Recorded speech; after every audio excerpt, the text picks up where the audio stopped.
మొదటి క్షణంలో చాలా మంది కలిసిన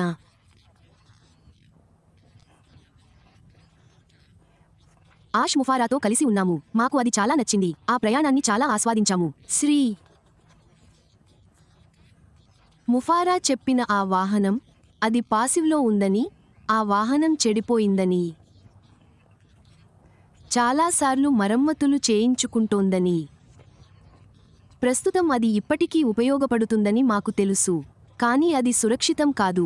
మనమందరం గమ్యస్థానానికి చేరుకునేంత బలంగా లేదు. గమ్యస్థానం అంటే మనందరికీ మెరుగైన జీవితం ఉంటుందని చెప్పబడింది. కాబట్టి ఆ ప్రయాణం అద్భుతమైన ప్రయాణం. మాకు చాలా బాగా గడిచింది. ఆ వాహనంలో చాలా మంది స్నేహితులను సంపాదించుకున్నాము. ఆ పాసివ్ వాహనంలో. కానీ ఆ వాహనాన్ని శ్రీ ముఫారా నిర్ణయించి దానిని ఉన్న చోటే వదిలేస్తామని చెప్పారు. మేము దానిలో ఏ భాగాన్ని మాతో తీసుకెళ్లబోవడం లేదు. మేము ముందుకు సాగబోతున్నాము మరియు మేము కొత్త వాహనాన్ని నిర్మించబోతున్నాము. మిస్టర్ ముఫారా, నేను నమ్ముతున్నాను మరియు ఇది నా స్వంత అభిప్రాయం. అతను ఇప్పటికే ఆ వాహనాన్ని నిర్మించాడు. ఇప్పటికే ఆ వాహనాన్ని సిబ్బందితో, దానిపై ఉన్న ప్రతి ఒక్కరితో ఉపయోగించాడు. దానిలోని ఒక విషయానికి ఏమిటంటే, వాహనం అనేది సర్వే యొక్క ఉత్పత్తి అని ఆయన వివరించారు. సర్వే యొక్క ఉత్పత్తి మొదటి నుండి నిర్మించబడింది మరియు అది ఉపయోగించబడుతోంది. ఆపై ఇతర ఉత్పత్తులు వస్తున్నాయి. సరియైనదా? మరియు పాత వాహనం, ఇది నిష్క్రియాత్మకమైనది. మేము మా ప్రయాణంలో ముందుకు సాగడానికి నిష్క్రియాత్మక వాహనంలో ఉపయోగిస్తున్నాము. మరియు ఇప్పుడు ఆ వాహనం అక్కడ పార్క్ చేయబడింది. మేము దానిని ఇకపై ప్యాచ్ చేయలేము. మేము దానిని ఇకపై పరిష్కరించలేము. అయితే మేము వెళ్తున్నాము. మా ప్రయాణంలో ముందుకు సాగడానికి మిస్టర్ ముఫారా మరియు బృందం ఇప్పటికే ఆ కొత్త ప్రయాణాన్ని నిర్మించారు. ఆ కొత్త కంపెనీ, మేము భాగం కాబోయే ఆ కొత్త వాహనం. మేము ఆ ప్రయాణంలో ప్రయాణీకులం. 2 నెలల క్రితం నేను ఒక వీడియో విడుదల చేశాను మా కొత్త మాల్ గురించి. సరియైనది, కొత్త షాపింగ్ మాల్ గురించి. మరియు మీకు అలా చేయడానికి అవకాశం లేకపోతే వాటిని ఇక్కడ ఉంచడానికి నేను నా వంతు కృషి చేస్తాను. దానిని చూడండి. మీకు తెలుసా, ఇది ఒక కొత్త మాల్, ఇది ఒక కొత్త వాహనం. అది మనల్ని గమ్యస్థానానికి తీసుకెళుతుంది. మరియు గమ్యస్థానం అనేది మిస్టర్ ముఫారా, మనం గొప్ప జీవితాలను గడపబోతున్నామని ఇచ్చిన వాగ్దానం. మీకు తెలుసు, ఆపై ఆ సమయంలో మనకు గొప్ప జీవితం ఉంటే, గొప్ప జీవితాన్ని ఆస్వాదిస్తాము. మనం దానిని ఇతరులతో పంచుకుంటాము. మరియు ప్రపంచంలో ఎంతమంది పరిశోధకులు ఉన్నారో ఊహించుకోండి.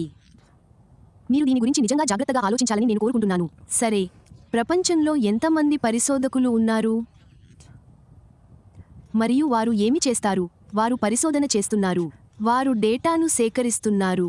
వారు సర్వే తీసుకోవాలి. మరియు వారు మా సర్వే ఉత్పత్తిని ఉపయోగిస్తున్నారని ఊహించుకోండి. ప్రపంచంలో చాలా మంది పరిశోధకులు ఉన్నారని ఊహించుకోండి. పరిశోధకులు ఏమి చేస్తారు? వారు పరిశోధన చేస్తారు. వారు సర్వేను నిర్వహించి డేటాను సేకరిస్తారు. మరియు మనకు ఆ ఉత్పత్తి ఉంది. మొదటి నుండి నిర్మించిన ఉత్పత్తి. మీరు దానిని ఊహించుకుంటారా? చాలా మంది ఆ సర్వేను ఉపయోగించబోతున్నారు. నా ఉద్దేశ్యం, దాని ప్రారంభంలోనే, ఓహ్ సర్వే, మీకు తెలుసా, ఇది ఒక ఉత్పత్తి. కానీ ఇప్పుడు మీరు సర్వే గురించి ఎంత ఎక్కువగా ఆలోచిస్తే, డేటాను సేకరించే వ్యక్తుల గురించి, పరిశోధకుల గురించి, కంపెనీల గురించి మీరు అంత ఎక్కువగా ఆలోచిస్తారు. అది మన మనసును ఆశ్చర్యపరుస్తుంది. సరియైనది. మరియు అది మొదటి నుండి నిర్మించబడిన ఆష్మ్ఫర్ కొత్త కంపెనీ. మేము ఈ కొత్త వాహనంలో భాగం కావడానికి ఉత్సాహంగా ఉండాలి. ఇది ఇప్పటికే నిర్మించబడింది మరియు మేము ప్రయాణీకులుగా ఉండబోతున్నాము. మరియు 2 నెలల క్రితం నా వీడియోలలో నేను చెప్పిన సారూప్యతను ఉపయోగించబోతున్నట్లయితే, మేము కస్టమర్లుగా ఉండబోతున్నాము. మేము ఈ బ్రాండ్ న్యూ బ్రహ్మాండమైన దానిలో వ్యాపార యజమానులుగా ఉండబోతున్నాము. హై క్లాస్ అత్యాధునికమైన సరికొత్త అమ్మ. మనం దానిలో భాగం కాబోతున్నాం. కాబట్టి మన జీవితం ఎక్కడ ఉంటుందో, మన ప్రయాణం ఎక్కడ ముగుస్తుందో అందరూ ఊహించుకోండి. అది మనలో చాలా మందికి ఇంతకు ముందు అవకాశం లేని గొప్ప జీవితం అవుతుంది. కాబట్టి మీరు ఏ వాహనం చేయబోతున్నారు? కాబట్టి మరియు మీరు ఈ సమయంలో పర్యావరణ వ్యవస్థను యాక్సెస్ చేయలేకపోతే చింతించకండి. సోషల్ మీడియాలో ఫేస్బుక్లో అందంగా కొంత సందేశాన్ని ఉంచండి. మీకు మీరే తెలియజేయండి. సర్వేను పోస్ట్ చేయవద్దు. మీరు చేయగలిగినప్పటికీ ఏమి జరుగుతుందో మీ భావనను ఇవ్వండి. మీ సోషల్ మీడియాలో వాహనం గమ్యస్థానానికి తీసుకెళ్ళే,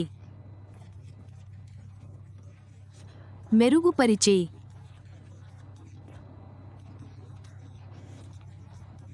మేము గొప్పగా చేయబోతున్నాము, మిమ్మల్ని ప్రేమిస్తున్నాను.